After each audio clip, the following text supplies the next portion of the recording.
हाय। Hindi audio book में आपका स्वागत है। आइए आज हम सुनते हैं think and trade like a champion के भाग 1 का 1.1। प्रत्येक ट्रेड रिस्क को पहले देखें। हर सुबह मार्केट खुलने से पहले लेखक आईने में देखते हैं और खुद से कहते हैं, मार्क, आज तुम में खुद को गंभीर नुकसान पहुंचाने की क्षमता है। फिर वे काम पर चले जाते हैं।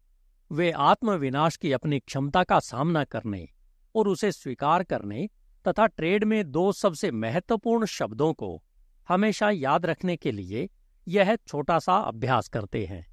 रिस्क का सम्मान करें। आप जोखिम से पूरी तरह नहीं बच सकते, लेकिन आप इसे कम कर सकते हैं और इस पर काफी हद तक कंट्रोल रख सकते हैं। यदि आप रिस्क को प्रभावी ढंग से कम करना चाहते हैं, तो आपको बस यह स्वीकार करना होगा कि स्टॉक स्वयं का प्रबंधन नहीं करते हैं। आप मैनेजर हैं और अपनी मेहनत से अर्जित पूंजी की सुरक्षा करना आप पर निर्भर है। आपको यह भी महसूस करना होगा और इसका सामना करना होगा कि यह आपका अपना आलस्य, अनुशासन की कमी और तैयारी में विफलता है जो खराब प्रदर्शन का कारण बनेगी, या यहाँ तक कि आपकी वित्तीय मृत्यु भी। लेखक जो भी ट्रेड करते हैं उसमें उनका दृष्टिकोण हमेशा रिस्क फर्स्ट होता है। रिस्क पहले सोचने और कार्य करने से आप ठीक ठीक जानते हैं कि यदि आप गलत हैं तो आप क्या खो देंगे। जो भी ट्रेड में यह कहीं अधिक महत्वपूर्ण है कि यदि आप सही हैं तो आपको क्या लाभ होगा, क्योंकि यदि आप अपनी सभी चिप्स खो देते हैं, खेल खत्म हो गया है। यदि आप आत्मसंतुष्ट हो जाते हैं और रिस्क का सम्मान करने में असफल हो जाते हैं, तो आप बड़ी सफलता प्राप्त करने में असफल हो जाएंगे, या आपने जो हासिल करने के लिए मेहनत की थी उसे वापस दे देंगे। इस बात का लेखक आपसे वादा कर सकते हैं। एग्जिट कहाँ है? जब अधिकांश निवेशकों को कोई पसंदीदा स्टॉक मिल जाता है तो वे केवल खरीदने और कितना पैसा कमाएंगे इसके बारे में सोचते हैं। वे बस उस रिटर्न का स्वाद ले सकते हैं। जितना अधिक वे इसे पसंद करते हैं, उतना ही अधिक वे चाहते हैं कि उन्होंने इसे कल खरीदा होता। लालच अधीरता की ओर ले जाता है और अक्सर वे चीजों पर सोचने से पहले ही कूद पड़ते हैं। हालांकि पहले लौटें बड़े प्रदर्शन का रास्ता नहीं है। बेहतर परिणाम प्राप्त करने और मंदी के मार्केट से बचे रहने के लिए आपको हर दिन, हर ट्रेड में रिस्क को कंट्रोल करना होगा। यह स्टॉप लॉस पॉइंट निर्धारित करने से शुरू होता है। लेखक द्वारा रिकॉर्ड किए गए प्रत्येक खरीद ऑर्डर के साथ उन्हें सटीक कीमत पता होती है कि अगर चीजें उम्मीद के मुताबिक काम नहीं करती हैं तो वे घाटे में कहाँ बेचेंगे। वे इसमें शामिल होने से पहले इस मूल्य स्तर को परिभाषित करते हैं। वे तेजी पर ध्यान केंद्रित नहीं करते, वे रिस्क पर ध्यान केंद्रित करते हैं। नकारात्मक पहलू, जोखिम पहले दृष्टिकोण अपनाने का मतलब है कि वे हर ट्रेड में निहित रिस्क को समझते हैं और वे अकल्पनीय के लिए तैयार रहते हैं। यदि आप बड़े स्टॉक रिटर्न चाहते हैं तो आपको उस रिस्क की मात्रा पर विचार करना चाहिए जो आप लेना चाहते हैं, और अपने अकाउंट को बड़े नुकसान से बचाने के लिए एक पूर्व निर्धारित निकास योजना होनी चाहिए। अन्यथा यदि आप भाग्यशाली हैं तो अंततः आप अपने लाभ का एक अच्छा हिस्सा या पूरा हिस्सा वापस कर देंगे और केवल औसत परिणाम ही प्राप्त करेंगे। इन वर्षों में लेखक ने इस अनुशासन को विकसित किया है ताकि उन्हें कभी भी यह पता न लगाना पड़े कि अगर मार्केट उनके खिलाफ चला है या किसी विशेष स्टॉक में अचानक नकारात्मक विकास होता है तो उन्हें क्या करना चाहिए। किसी ट्रेड में उतरने से पहले उन्होंने निकास बिंदु की पहचान कर ली है। यह उनका स्टॉप लॉस है, पूर्व निर्धारित कीमत जिस पर वे पीछे हट जाएंगे। कोई सवाल नहीं पूछा जाएगा। यदि यह गलत अलार्म साबित होता है तो वे हमेशा इसमें वापस आ सकते हैं। एक बीमा पॉलिसी की तरह वे खुद को बड़े नुकसान से बचाने के लिए अपेक्षाकृत छोटी फीस का भुगतान करते हैं।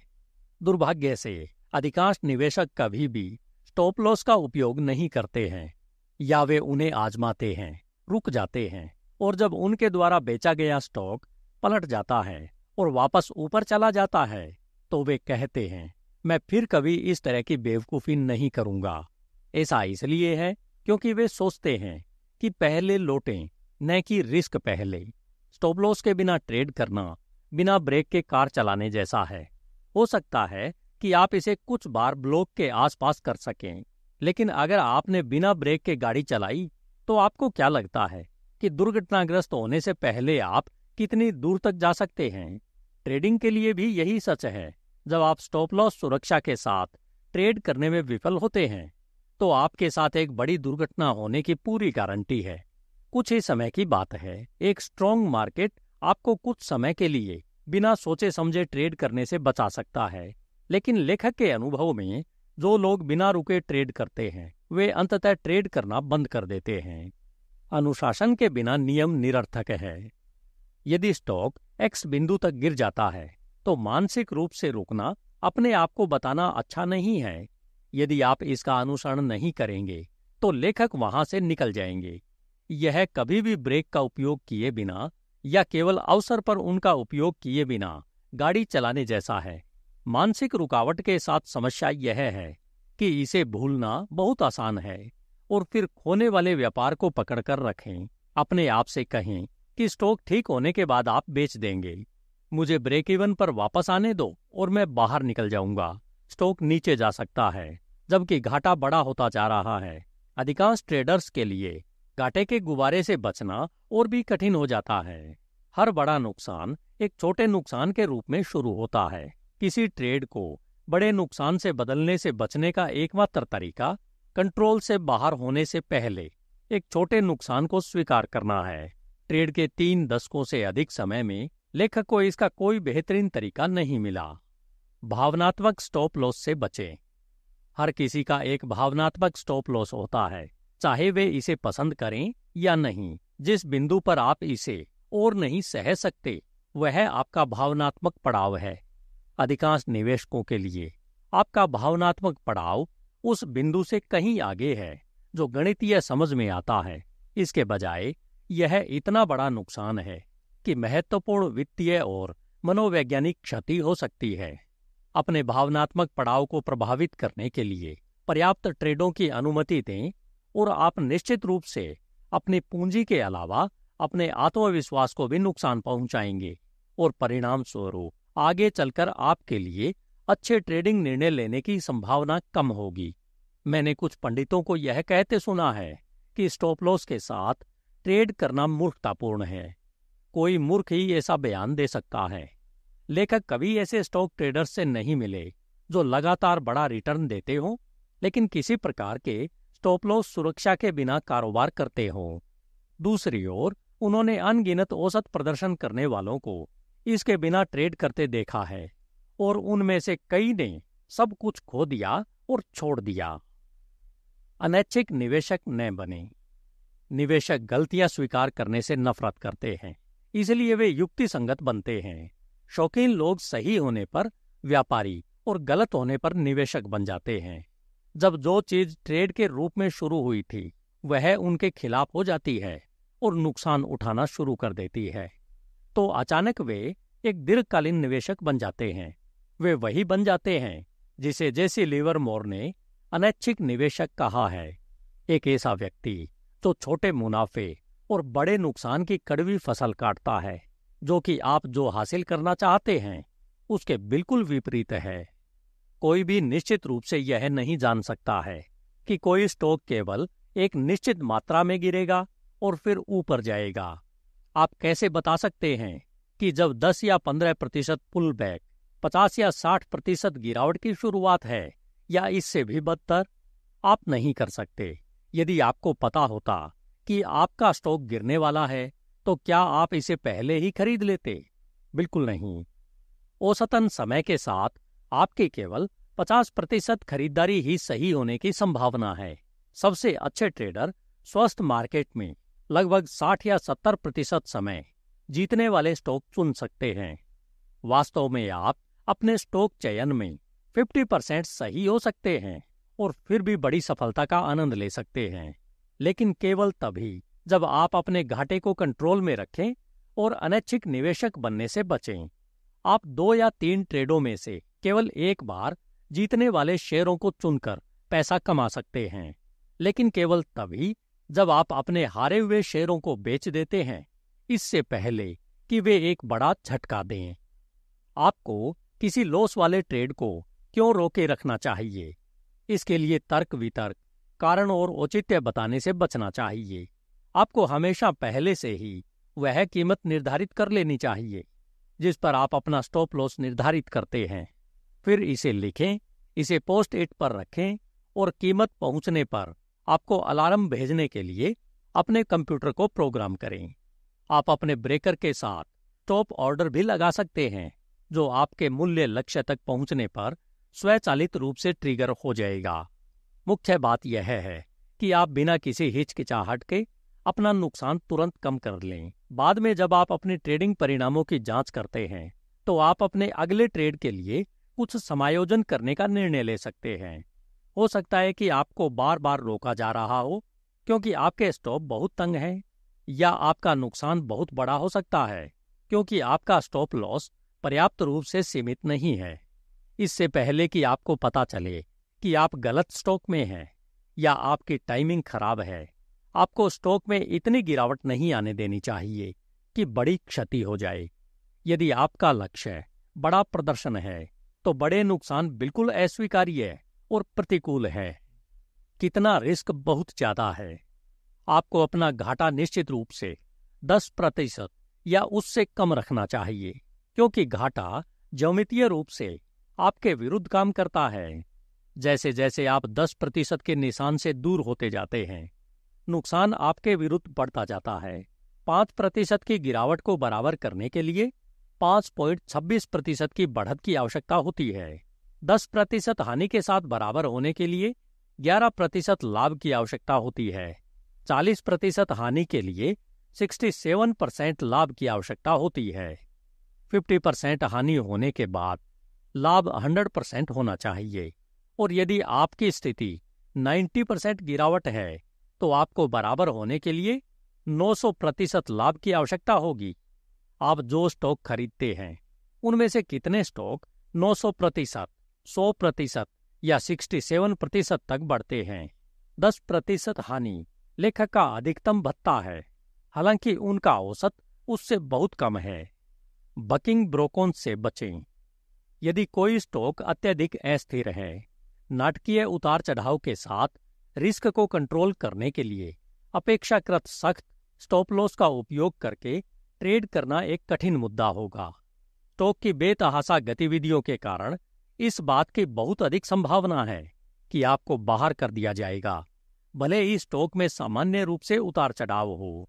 उन बड़े उतार चढ़ावों को समायोजित करने के लिए अपने स्टॉप को पर्याप्त चौड़ा सेट करने से आपको अधिक नकारात्मक जोखिम का सामना करना पड़ सकता है। रिस्क फर्स्ट दृष्टिकोण आपको दूसरा उम्मीदवार ढूंढने के लिए कहेगा।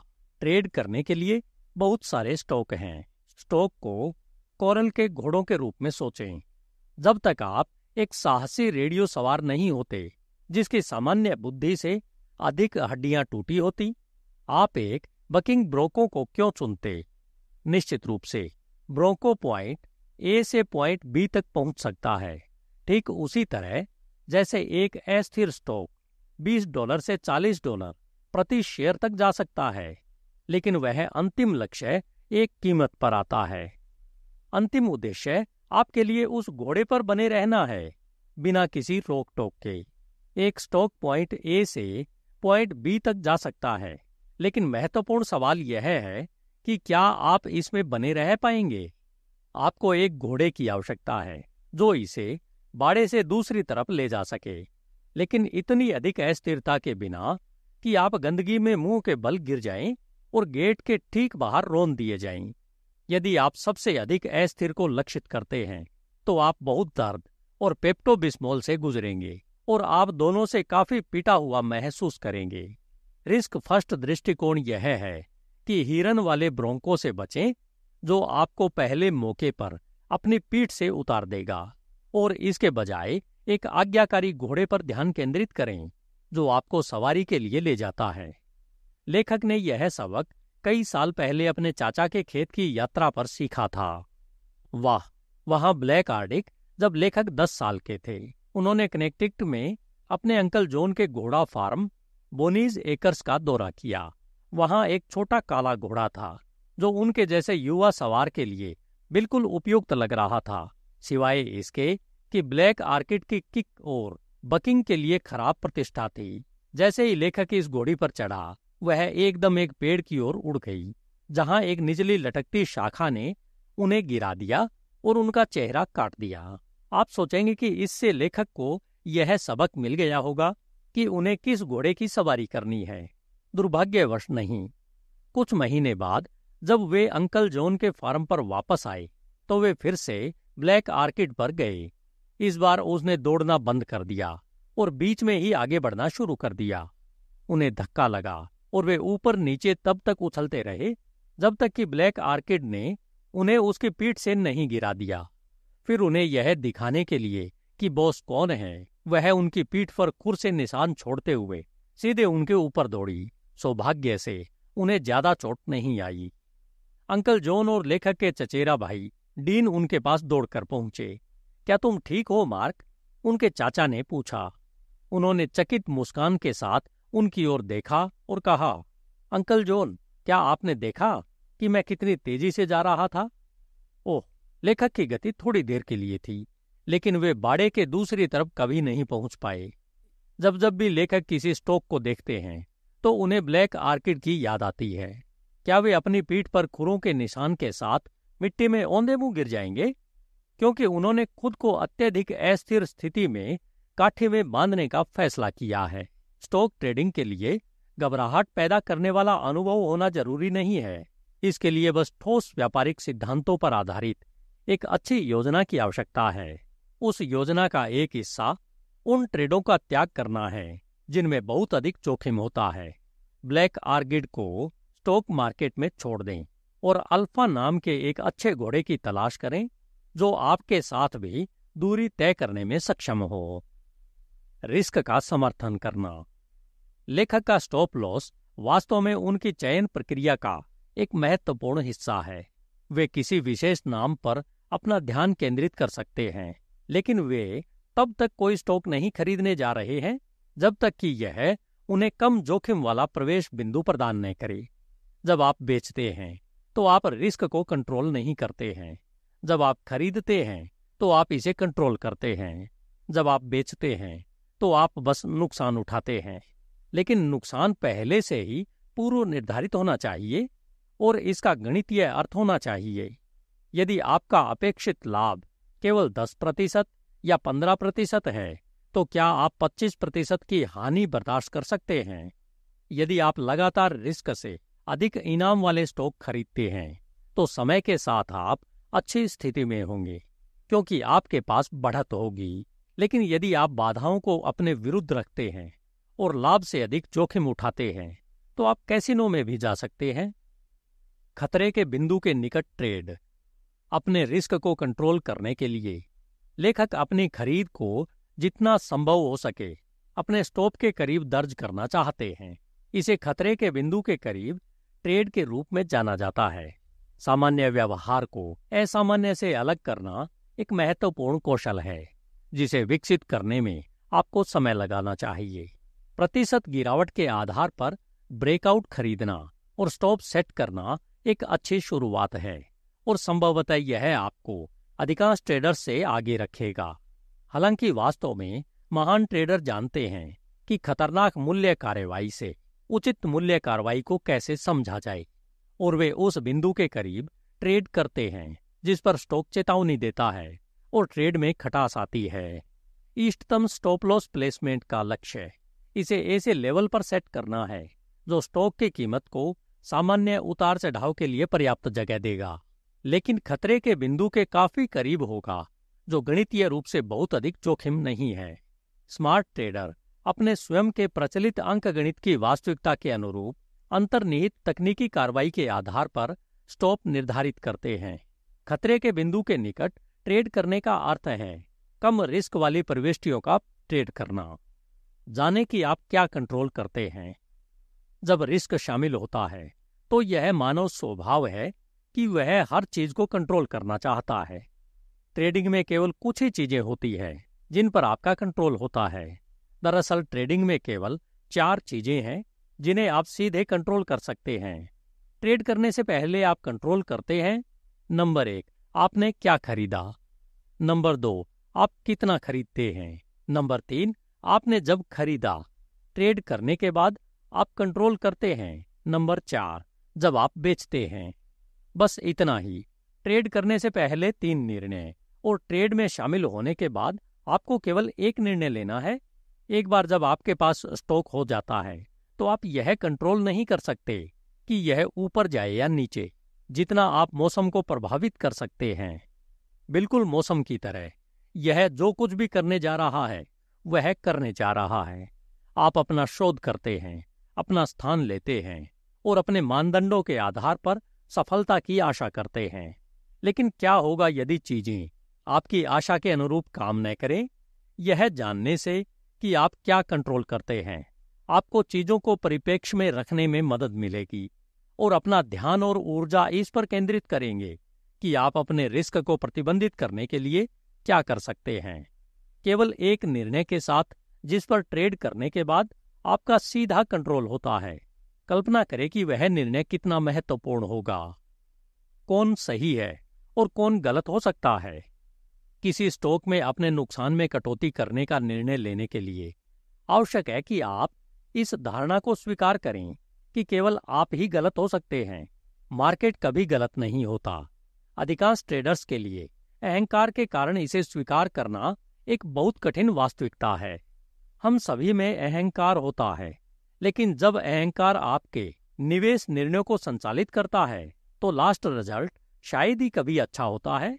अहंकार आपके हठपूर्वक आगे बढ़ने, नुकसान सहने और अपनी गलतियों को स्वीकार न कर पाने के लिए 100% जिम्मेदार है। अहंकार युक्तिकरण को प्रेरित करता है, जैसे मैं एक अच्छी कंपनी में हूं जिसका कारोबार बंद नहीं होगा, मैं बेच नहीं रहा हूं। निजी तौर पर मैं जीत का दावा करने के लिए शेयर मार्केट में नहीं हूं कि मुझे एक ऐसी कंपनी मिली जो कारोबार से बाहर नहीं जाएगी। मैं ऐसे शेयरों की तलाश में हूं जो बड़ी और तेजी से कीमत पर लाभ कमाते हैं। अहंकार निवेशकों को बार बार चोट पहुंचाता है। यदि आपको विश्वास नहीं है कि अहंकार आपके ट्रेड में सक्रिय रूप से काम कर रहा है तो निम्नलिखित पर विचार करें। परिदृश्य ए, आपने एक स्टॉक खरीदा और जैसे ही वह बिकना शुरू हुआ आपने अपना घाटा कम कर लिया और $250 का नुकसान उठाया। अगले दिन स्टॉक बढ़ गया और आपने ट्रेड पर $2,500 कमा लिए। आपको कैसा लगता है? परिदृश्य बी, आपने एक स्टॉक खरीदा और जैसे ही वह बिकना शुरू हुआ आपने अपना घाटा कम कर लिया और $2,500 का नुकसान उठाया। अगले दिन स्टॉक खुलते ही नीचे गिर गया। यदि आप ट्रेड में बने रहते और अपने नुकसान में कटौती नहीं करते तो आपको $25,000 का नुकसान होता। अब आप कैसा महसूस करते हैं? दोनों परिस्थितियों में आपको समान $2,500 का नुकसान होगा। जब मैं वापस सम स्थिति में आ जाऊंगा तो बेच दूंगा। क्या वह परिचित लगता है? आपने एक शेयर $35 प्रति शेयर पर खरीदा था और जब यह गिरकर $32 पर आ गया तो आप इसे बेचने के लिए अनिच्छुक थे। फिर स्टॉक $26 तक गिर गया और आपको यह अवसर पाकर खुशी होगी इसे फिर से $32 पर बेचने के लिए। जब स्टॉक $16 तक गिर गया तो आपने खुद से पूछा, जब मेरे पास अपेक्षाकृत कम नुकसान से बाहर निकलने का मौका था तो मैंने इसे $32 या $26 पर क्यों नहीं बेचा? निवेशकों के इस स्थिति में आने का कारण यह है कि उनके पास जोखिम से निपटने के लिए कोई ठोस योजना नहीं है और वे अपने अहंकार को इसमें शामिल होने देते हैं। एक रणनीति केवल उतनी ही अच्छी होती है जब तक आप अपने नियमों का पालन करने की इच्छा रखते हैं। एक अच्छी योजना के लिए कार्यान्वयन की आवश्यकता होती है। इसके लिए अनुशासन की आवश्यकता होती है। वह हिस्सा मैं आपके लिए नहीं कर सकता। यह आपका अहंकार है जो गलत नहीं होना चाहता और यह गलत के साथ आपका दर्द भरा जुड़ाव है जो समस्या पैदा करता है। इसे ठीक करने के लिए आपको छोटे नुकसान के साथ खुशी और बड़े नुकसान के साथ दर्द को जोड़ना होगा। इससे आपको छोटे नुकसान को बड़ा होने से पहले भावनात्मक रूप से सहने में मदद मिलेगी। एक ट्रेडिंग सबक। मार्केट एक मांगलिक कार्यपालक है। गलती करें और आपको न केवल आर्थिक रूप से बल्कि भावनात्मक रूप से भी दंडित किया जाएगा। मार्केट आपकी जेब पर डाका डाल सकता है और आपके मानस पर आघात कर सकता है। डॉलर में घाटे और आत्मविश्वास से वापसी करना आसान नहीं है, लेकिन खुद को सुरक्षित रखने के कुछ तरीके हैं जो किसी भी रणनीति के साथ काम करते हैं, जिसकी शुरुआत पहले 2 नियमों से होती है। हमेशा एक योजना के साथ आगे बढ़ें और प्रत्येक ट्रेड रिस्क को पहले देखें। यदि आप इन मूलभूत नियमों का पालन नहीं करते हैं, उन नियमों का तो अकेले ही पालन करें जिनका पालन किया जाता है, तो आपको खुद पर कड़ी नजर रखनी होगी। वास्तव में आप क्या हासिल करने की कोशिश कर रहे हैं? क्या आप पैसा कमाना चाहते हैं, या आप यह साबित करने के लिए अहंकार की कवायद में लगे हुए हैं कि किसी तरह आप मार्केट से ज्यादा जानते हैं, या आप आत्मविश्वास के अभ्यास में लगे हुए हैं? हम में से ज्यादातर लोग ऐसे लोगों को जानते हैं जिनकी आत्म छवि इतनी खराब है कि वे सोचते हैं कि वे अच्छी चीजों के लायक नहीं हैं, और इसलिए वे सफलता की अपनी संभावनाओं को नष्ट कर देते हैं। हाँ, आप सफलता के पात्र हैं, लेकिन केवल तभी जब आप सही काम करते हैं। मार्केट को मूर्खों पर कोई दया नहीं है। आप किस चीज से बने हैं, यह दिखाने के लिए ट्रेडिंग सबसे शक्तिशाली लिटमस परीक्षणों में से एक है। आपको पता चल जाएगा, और बहुत जल्दी, कि क्या आप भावनात्मक और शारीरिक रूप से वह करने में सक्षम हैं जो आवश्यक है। यदि आप सही चुनाव करने के इच्छुक नहीं हैं, तो वह सबक दर्दनाक होने की संभावना है। लेखक के रूल एक प्लेबुक के रूप में उपयोग किए जाने के लिए है, जिन्हें किसी भी रणनीति के लिए अनुकूलित किया जा सकता है, जो एक सफल ट्रेडिंग योजना के मूलभूत निर्माण खंड हैं। महान फुटबॉल कोच विंस लोम्बार्डी ने बुनियादी बातों पर ध्यान केंद्रित किया, यह सुनिश्चित करते हुए कि उनकी टीम किसी अन्य की तुलना में बेहतर तरीके से ब्लॉक कर सकती है, निपट सकती है, दौड़ सकती है, पकड़ सकती है और पास कर सकती है। वे जानते थे कि बाकी सभी की तुलना में बुनियादी बातों को बेहतर ढंग से करने से खेल में प्रगति होती है। शेयर मार्केट आपके धन को बढ़ाने का एक शानदार तरीका है, और यदि आप अनुशासित हैं तो आपकी सफलता की संभावना बहुत अच्छी है। हालांकि इससे पहले कि आप उन कारों और नावों के बारे में सोचना शुरू करें जिन्हें आप मुनाफे से खरीदने जा रहे हैं, आपको पहले यह सोचना बेहतर होगा कि आप अपना मूलधन खोने से कैसे बचेंगे। बड़ी जीत के लिए बड़ी हार न मानना सबसे महत्वपूर्ण कारक है। एक स्पेक्युलेटर के रूप में हारना कोई विकल्प नहीं है, बल्कि यह है कि आप कितना खोते हैं। आप कई गलतियां करने जा रहे हैं। हम सभी गलतियां करते हैं। कोई गलती कोई समस्या नहीं है जब हम उसे स्वीकार करते हैं, उससे निपटते हैं और उससे सीखते हैं।